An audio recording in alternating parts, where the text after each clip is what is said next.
Hello, everybody. Welcome back to the Science Dispatch podcast. This is episode 46. I'm your host, as always, Cameron English, joined again, as usual, by Dr. Chuck Dinerstein, Director of Medicine at the American Council on Science and Health. Chuck, how are you? We're coming out of a big holiday weekend. What's new in your life? It's a beautiful day. The dogs have calmed down from the fireworks, and all's right in the world. Yep. Every year, man, we're tempted to give the dogs Benadryl because their little pea brains can't process what they've just experienced. I kind of feel bad for them, to be honest. Well, I feel the same way. And there used to be a old thing in medicine that if you couldn't tell whether somebody was really psychotic, you would give them, one of the Zine sisters, Thorazine.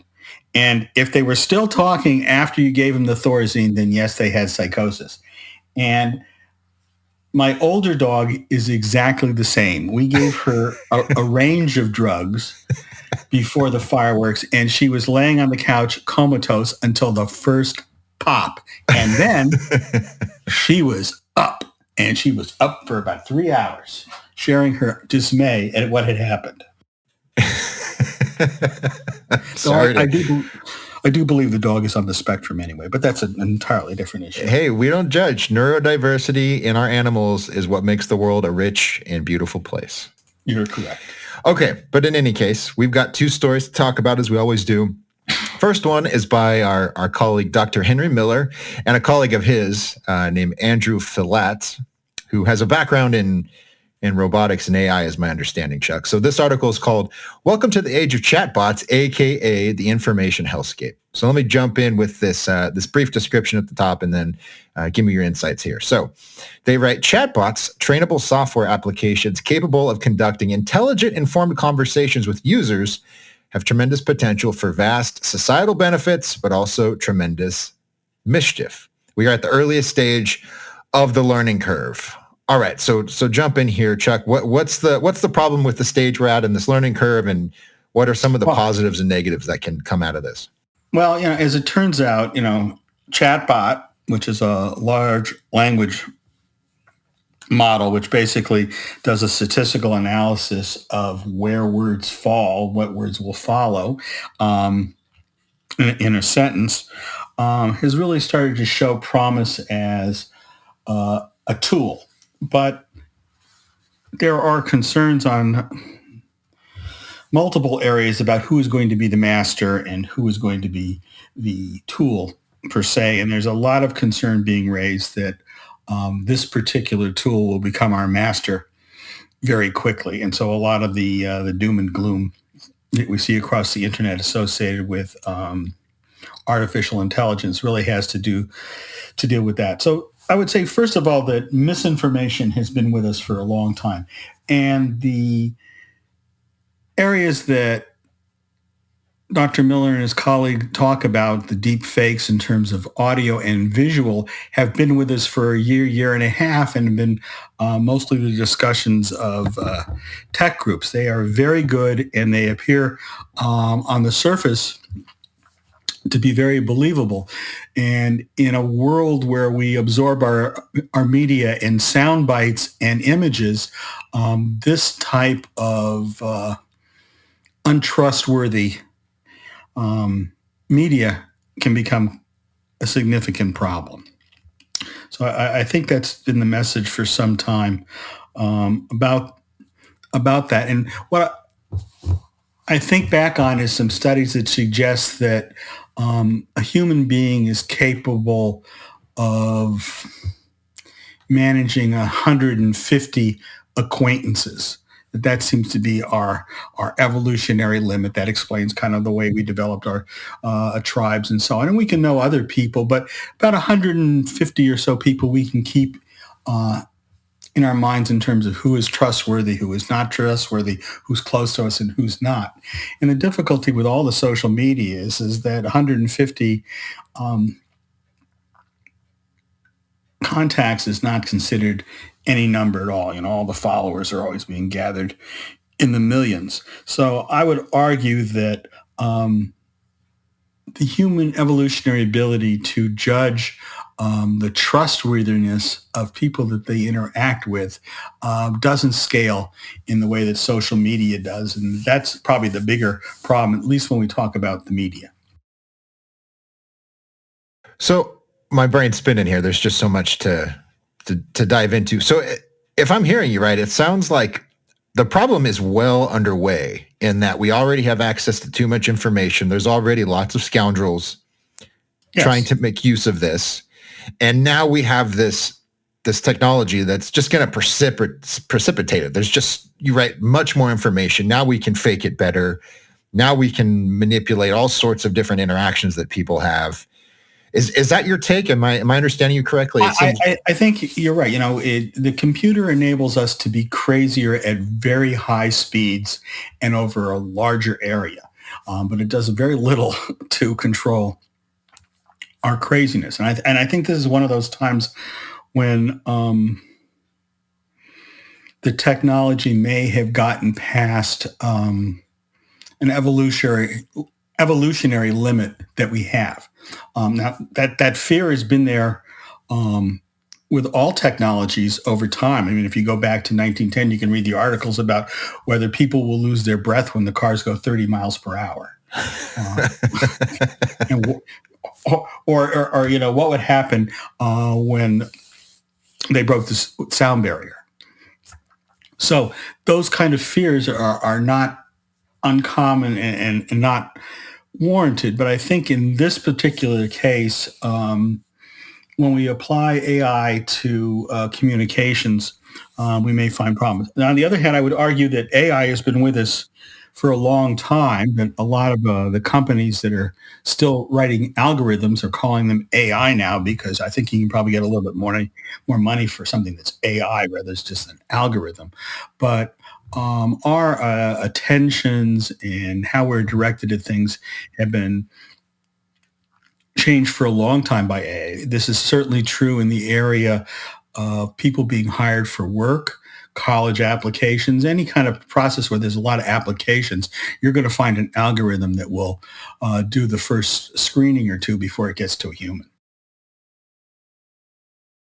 One thing I'm hopeful about, and I tend to be somewhat cynical when it comes to issues like this, but one thing I'm encouraged about, Chuck, is that the same technology, and we sort of alluded to this, or at least Henry did in the top of his story, is that the good guys can use it too. So, for example, when the internet really took off in the last 20 years, and we started to see real threats to privacy from, companies that dredge data, and even from governments that were effectively spying on their own citizens, you saw technologies develop to sort of push back on that. So you saw applications that were encrypted. You saw virtual private networks start to pop up. You saw applications that would block ads. And these are not perfect solutions. You're really not totally private ever on the internet, but these sort of helped you kind of keep track of your data online. So yes. I'm wondering if the same thing might happen here. This is far outside any expertise I have, but it seems to me that there are people who could develop AIs that are good at identifying other AIs, maybe as just a hypothetical example, right? Well, it's certainly, there are, as soon as there were the discussions about how the undergraduates were going to be using AI to write their papers, there were several tools that came out to detect AI in papers.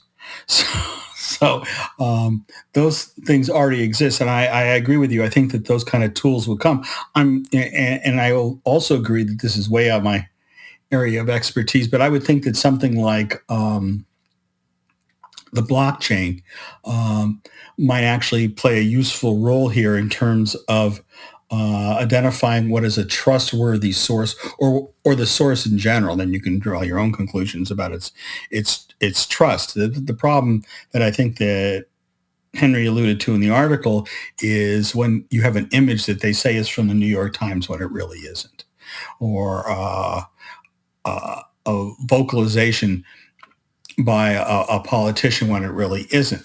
So if there's a way to verify that what you're seeing actually took place, I think that would have some benefits. I was writing in my kind of notes, if you go back to that same idea of knowing 150 people, trust does not scale. doesn't scale well, and it makes it very difficult. You have to earn trust individual by individual.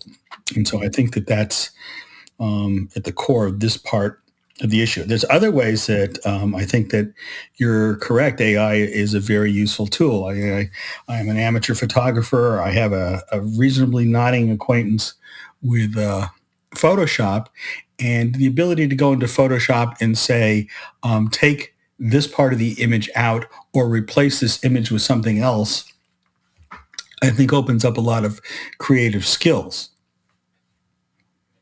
Tools are agnostic as to how we use them. It's what lies in the hearts of men that may make the difference. AI doesn't kill people. Other people use AI to kill people, right? That's the old, and it's a little cliche to say that, but there is some truth to it. And I mean, one of the criticisms of ChatGPT that I heard right away was that it's feeding us back answers that we fed into it. Yes. Right. So it's not giving us new information.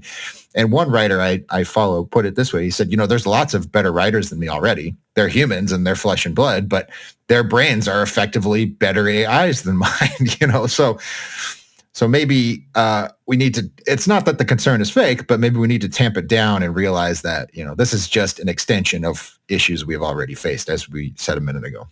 Right. And another thing that,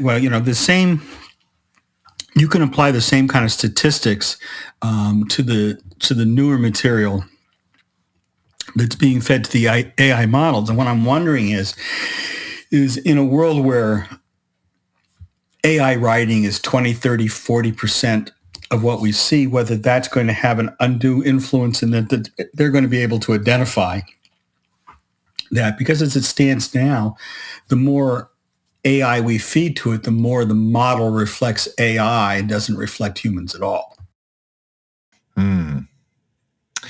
Now that's interesting. That's something that we need to think about. So are you saying it's like a level of communication that's just foreign to us? Is that what you're saying? Well, I know. I think their statistical model says that in this particular kind of discussion and sentence, these are the things that are being said statistically. So it just brings it back and regurgitates it. Mm-hmm. The ChatGPT models what we've done on the internet. It's a very good model of the data that's fed to it. But if you keep feeding it more and more AI material, less and less human material, then ChatGPT will just become a very good model of itself and nothing more. It's what you feed it that can truly make a difference. And the other thing I think that I'm seeing with ChatGPT is that as with any new technology, there are people that can learn how to master it and use it in ways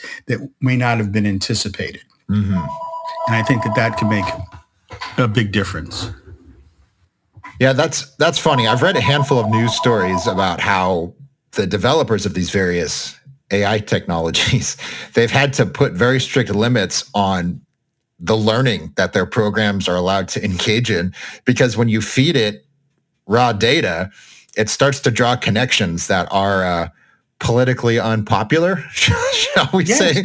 Not to say anything about the accuracy of certain ideas it may develop, but I do think that's amusing that the people who are most excited about this may be, in some instances, the people that lock it down because they want the AI to be a smarter version of them, to have all of those same sensibilities. Yes. And it doesn't do that when you just let it have free reign. Exactly. And another thing that I've never understood is why, when the ChatGPT says something that's clearly wrong, it's a lie. Let's call it a lie for the moment. That its supporters call it a hallucination. And I'm saying, where did that come from? Why can't they just say it got it wrong? Why is it a hallucination? Because hallucination certainly implies a level of perception that I would not give to a algorithmic program, statistical or otherwise. Okay, very, very good. I'm sorry. I'm trying to You did not say another word about it. We'll just let it die there. I'm trying to let my brain absorb what's going on, because I think that is one of the problems these days is it's a cliche, but it's like, I'm not listening to what you're saying. I'm just waiting for you to shut up so I can keep talking over you.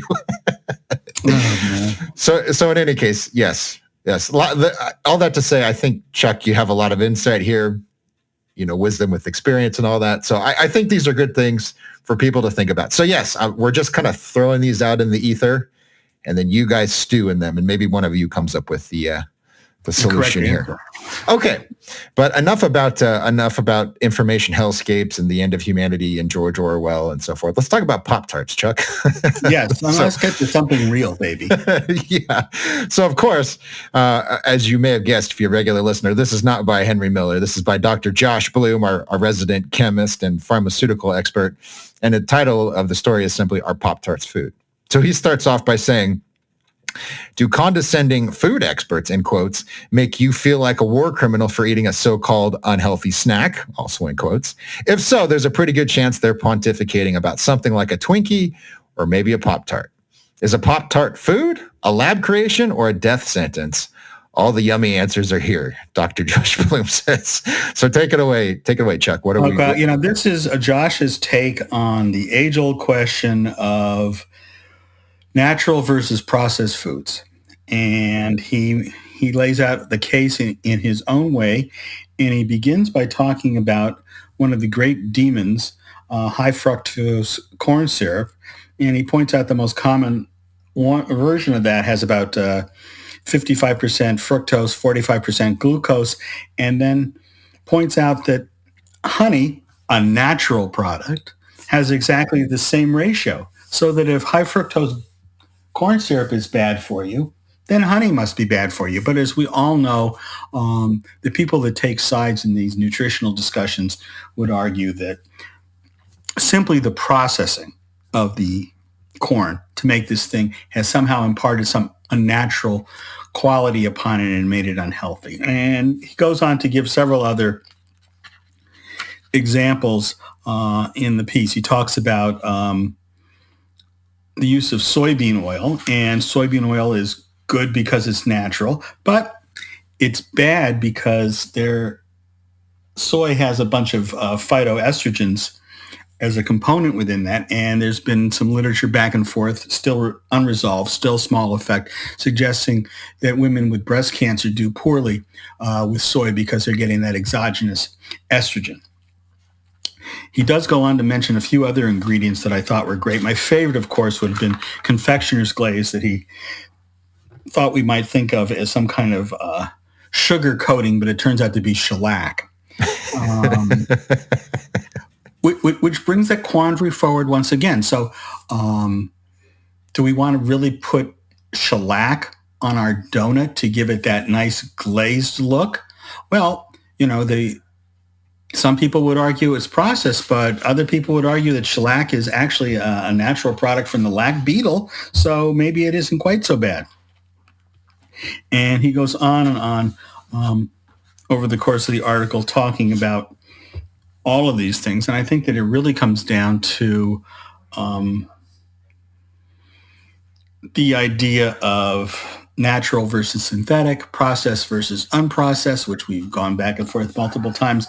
But mostly nutritional science, as with all science, likes to reduce the variables to something that they can experiment with. So most of the articles talk about one particular ingredient in the food. On the other hand, when we eat, hopefully we eat more holistically and integratively, and that isolated ingredient that they're talking about in the paper is surrounded by a range of other ingredients that modify its biological actions. The easiest example is talking about carbohydrates and the amount of fiber contained in the foodstuff that's a carbohydrate. Foodstuffs with lots of fiber release their carbohydrates slowly, so they're not considered nutritionally as bad for you as carbohydrates that have no fiber in them. So it represents an interesting problem because the people that you find that are most holistic and integrative when it comes to the big issue of health are the most reductive and isolating when it comes to the science of nutrition. The same people that want you to only eat whole foods are not using whole food studies to support their beliefs. They're using studies that look at isolated ingredients. Kind of an odd thing that they do. You would think that they would choose one or the other. That's what I got. Yeah, something else that came to mind. Well, lots of things came to mind, but one in particular was that there's this very recent push to get everyone to eat mealworms and various insects to get our protein and to save the planet and climate change and that old argument. I don't want to get into that, but I'd be willing to put money down that a lot of the people who are in support of that effort would also complain about confectioner's glaze and the fact that it is insect based. Yes. So maybe that goes to, and here's a broader point, maybe that goes to the fact that we're uncomfortable with, or we don't understand the overlap between different kinds of organisms and different kinds of substances in this world. You know what I'm saying? And I don't mean in like a somewhat weird spiritual way, but I mean like everything is made up of a basic handful of macronutrients. And the same thing with all the micronutrients we consume. These are found in various forms all throughout the world, right? Right. And so maybe we just like, there's this idea that our food has to be pure and it has to be natural. And a lot of people have that. And it just sort of blinds them to the fact that, even if something is found in an industrial product in the right amount and in maybe a different chemical form, you can consume it and it's perfectly safe. Right. I think the other example that Josh uses is vitamins. Yeah. Nearly all the vitamins that people take, and it's a huge industry, are synthetic. Right. So where does that leave everybody? I think that a lot of nutritional science is a first world problem. It's a high income country problem. It's not the problem of middle and lower income countries. In those countries, nutrition has to do with eating, just getting fed. And a lot of the concerns that are reflected in Western science go away. I mean, when you look over the list of ingredients that Josh mentions, there's a whole section of preservatives and additives. And if we were to remove the preservatives and additives, let's just take them out so the product doesn't look quite as nice as the picture on the box. But it's now far more perishable. So how are you going to deliver that product to your grocery store so you can find it any old time you want? You're simply not. There's going to then be a seasonality to Pop-Tarts, or will Pop-Tarts be limited just to the factory in the surrounding area where it's made? A lot of people that are very concerned about food deserts and the maldistribution of healthy food across the United States are the same people that are righteously concerned about the chemicals that represent preservatives that allow us to create these large food chains.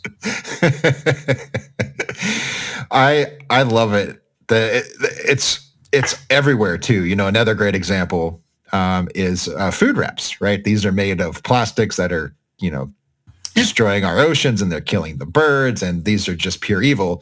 But of course, they allow you to preserve fresh vegetables for up to 2 weeks, depending on a variety of circumstances. But if you can't wrap those in like cellophane, they'll go bad in 3 to 4 days.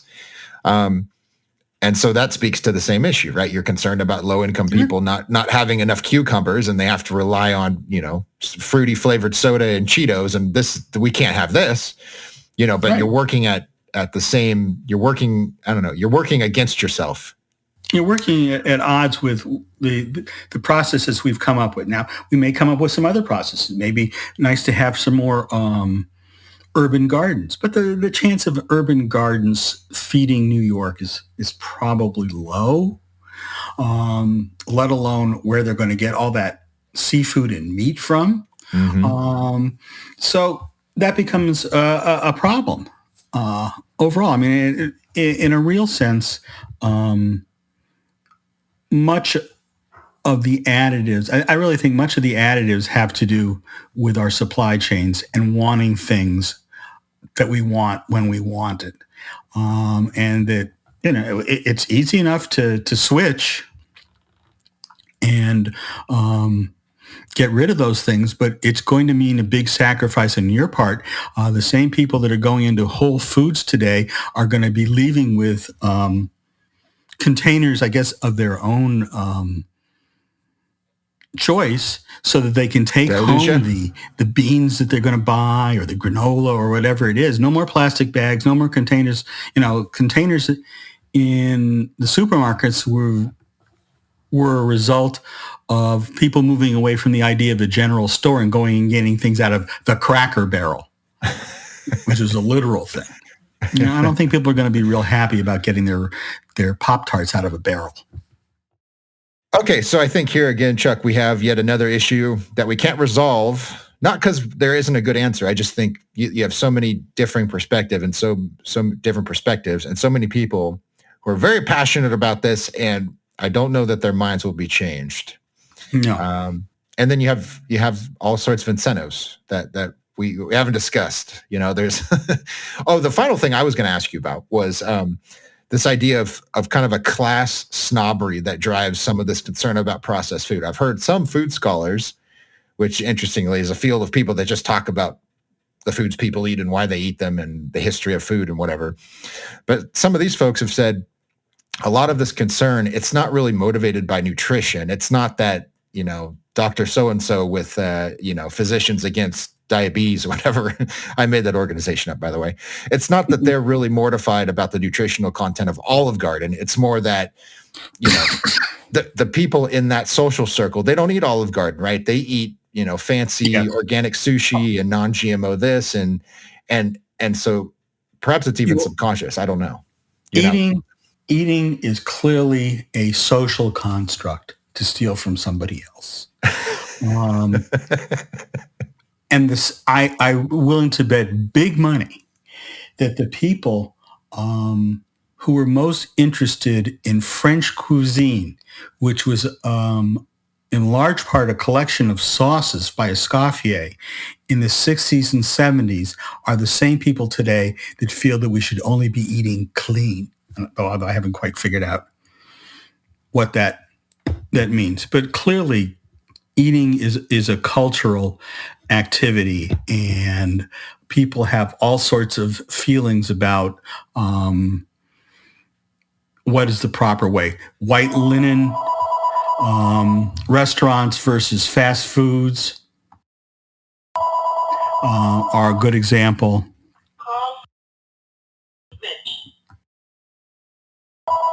Let me get rid of this call. I'll be right back. Yeah, no problem. Yeah, this is the challenge of podcasting, folks, is we have real lives. We have phones and dogs and spouses, and sometimes there's just nothing you can do. But I think everybody appreciates it because we're all human and we know what it's like. Back again. So I think, there's the people that like white linen dining, which used to be with a jacket and tie. I can't stand the idea of wearing a jacket and tie when I'm eating. Though I like the food that they'll lay down on a white linen table, I'm just as happy with Popeyes. And Popeyes is delicious, and I don't care what kind of a Philistine that makes me. I mean, spicy fried chicken, that is that's what it's all about. And incidentally, I have a good friend who's from Louisiana, and he informs me that if you are in New Orleans and you order Popeyes, you are in the club, right? This is part of the culture, if you will, So I think that's an interesting angle too, is that even these low class or unhealthy quote unquote foods, depending on where you are, they are recognized as important. Regional cuisine, baby. Yeah. Very good. All right. Well, hopefully that gives you a little bit to think about when it comes to the dangers of Pop-Tarts, which incidentally I love. I don't eat them very often because they're not great for you. But what the hell? If you Pop-Tart once a week, whatever, they're fine. there's your spot on nutrition advice from the American Pop-Tart Council. A day keeps the doctor away. We've known that for decades. You heard it from a surgeon, folks. Vascular surgeon. That's not me. That's Dr. Chuck Dinnerstein. All right, everybody. That's going to do it for episode 46 of the Science Dispatch podcast. Follow us on social media. The organization is at ACSH.org. I am at CamJEnglish. And if you want to get in touch with Chuck, just shoot us an email. Contact info is on our website, and Chuck will get back to you because he just loves talking to our readers. If you want to get more of the stories we talk about, go to our website, acsh.org, click the subscribe tab, punch in your email address. 3 times a week, we'll send you the stories that we publish, and the ones that you read are the ones that we talk about. So with that, thank you all. Hope you have a lovely rest of your week. We'll see you next time.